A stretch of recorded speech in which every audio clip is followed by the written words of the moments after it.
Hey, so we're going to can carrots today. We're actually be canning a lot of things, but I'm going to separate the videos just so it's not so overwhelming.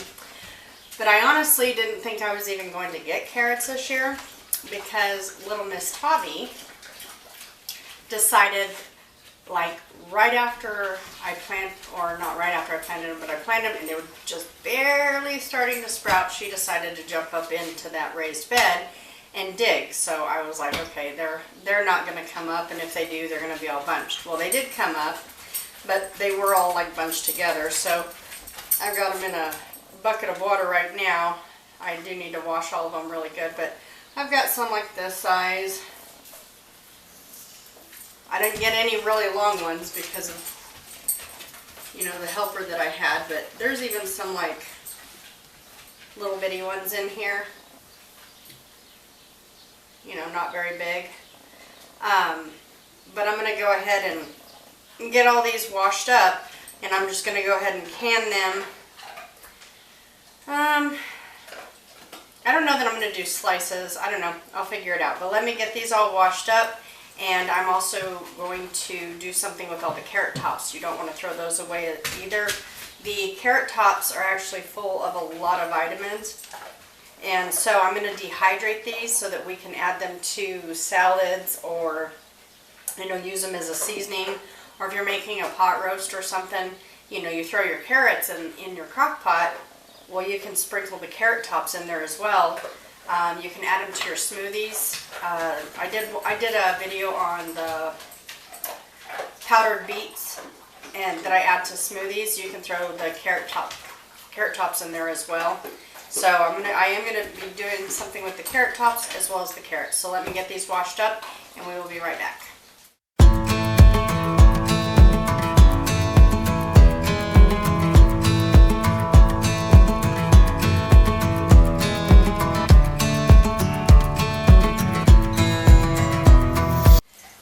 So I go through and I scrub them really good. Like this one's got multiple legs because I think it was several seeds, but this one is like brown and yucky. So I have a bucket over here for compost that I'll throw that in. I kind of just look through it, make sure all those are good.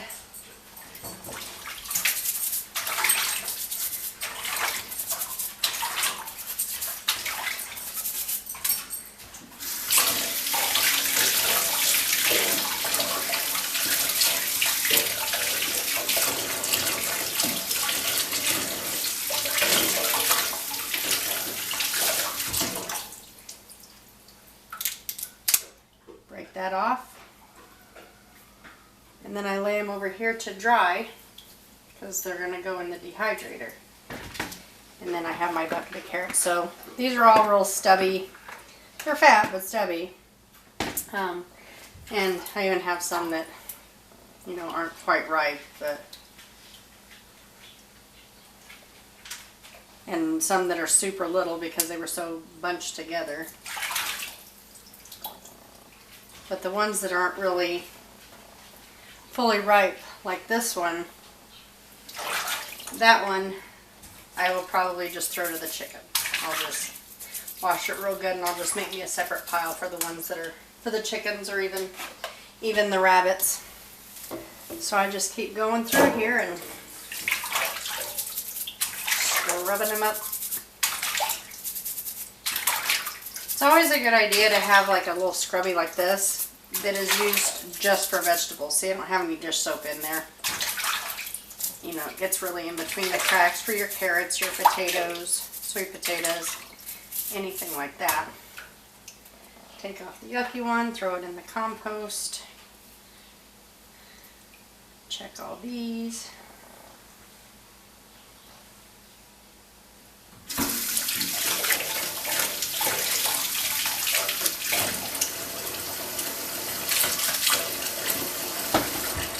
I just keep doing that until I get through this whole container. So I got all of these washed up, and what I'm going to do, I'm not going to peel them just because of how small they are, but the tops and the bottoms I'm going to put in that bag because I'm actually going to use that for when I make broth. Whether you want to do like a vegetable broth or a bone broth and just add vegetables to it. Either is fine. So I'm just going to probably just do big chunks. I don't want to do them too little just because they're already small. Because then they'll just be mushy. And I don't want to do that, so. And all these little extra roots that I'm pulling off, those I'll just throw into the compost bucket.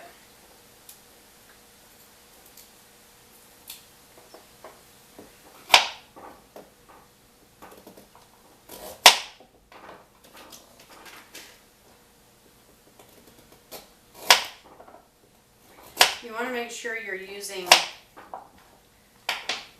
like fresh hard carrots to do this. Now some of these are all the ones that were either super little or, actually that one's good. Let me find one here. Like this one's not only little, but it's soft.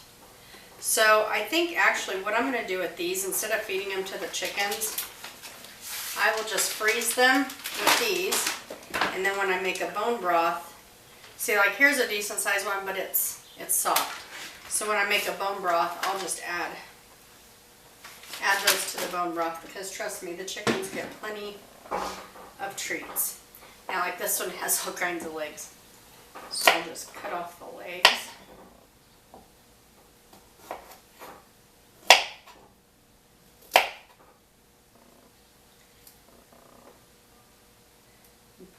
Roots. I don't have very many on this go round. Like I said, I didn't even think they were going to come up after she dug in there, but I decided, let's see what happens. So I did pull all of these. There are some still out there growing, but I'm kind of hoping, because I pulled all of these ones, that they will get bigger. I don't know. Just have to see what happens. If not, that's okay.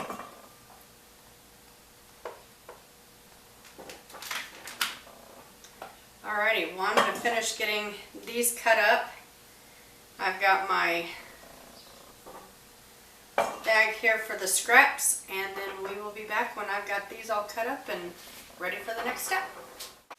I've got all the carrots cut up. I'm going to do the raw pack method.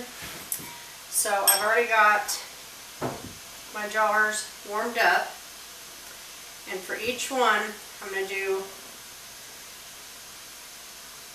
a half a teaspoon of salt.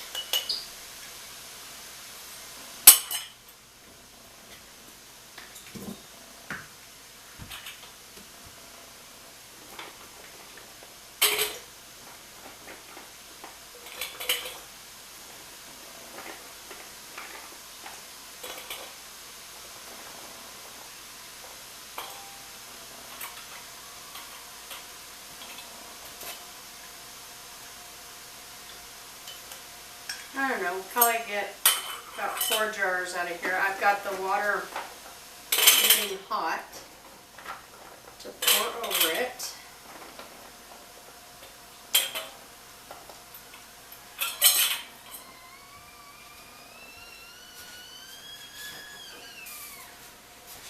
Okay, so now that that's hot, let me show you on here.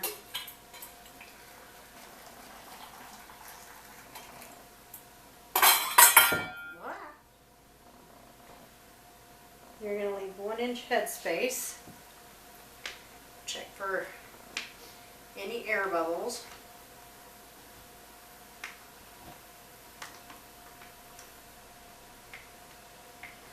So with the raw pack method, your jars need to be hot.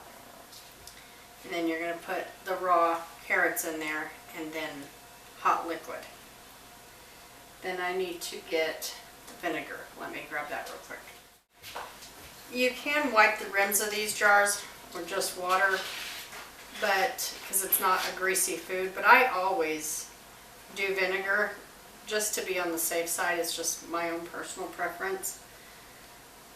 And I've got the lids soaking in warm water. Put your lid on.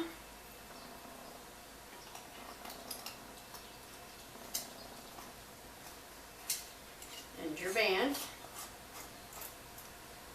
Now remember, it's just finger tight.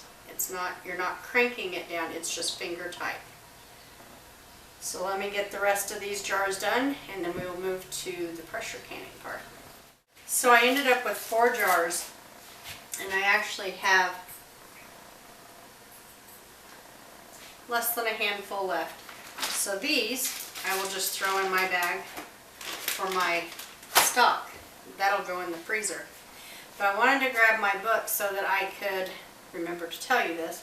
So like when you're pressure canning, you know, like the recipe, and I'm just going to pick a random recipe that has probably nothing to do with carrots. What is this one? Basic tomato sauce. It says to process, well that's water bath, that won't work. Let me find you a,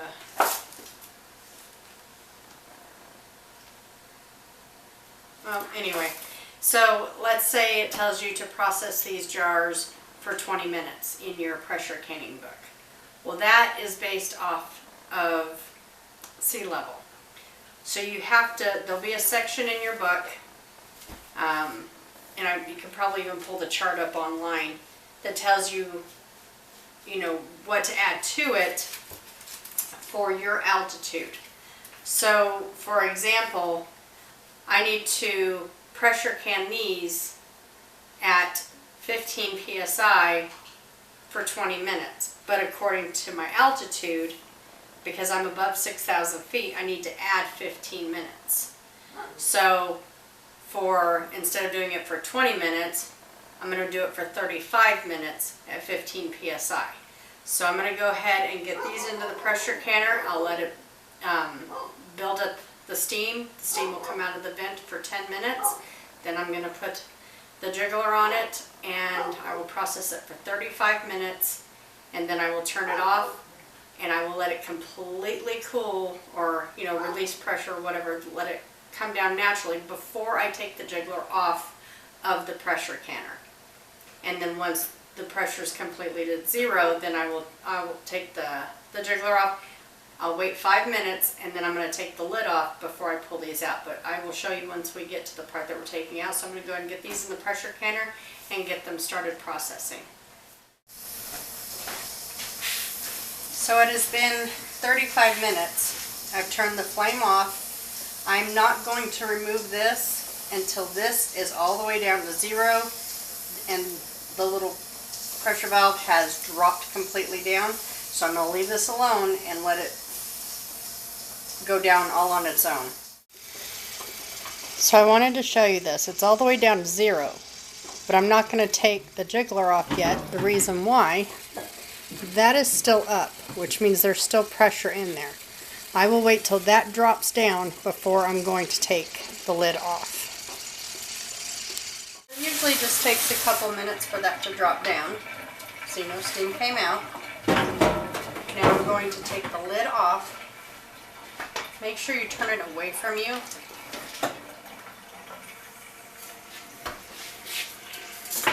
And I'm going to let that just sit for about 5 minutes. I'm not going to touch it. Now that the 5 minutes are up, carefully take them out and set them on a towel. Now if you have water on top of your lid, I know it's tempting to tip it to pour it off. Just leave it, let it evaporate. The water's clear, so didn't get any siphoning.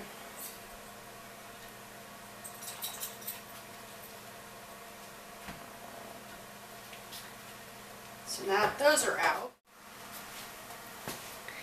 you want to make sure that there's space, you know, at least 2 inches. I have quite a few between these because I only have the 4 jars of the carrots. But you're going to let these sit overnight. Let them cool completely down, and then you'll test it. See, that one's already popped, so you've got the indentation there. Those are still up. Once they've all sealed, you're going to take your bands off, label it, and store it in your pantry. I hope you enjoyed this video on canning carrots fresh from the garden.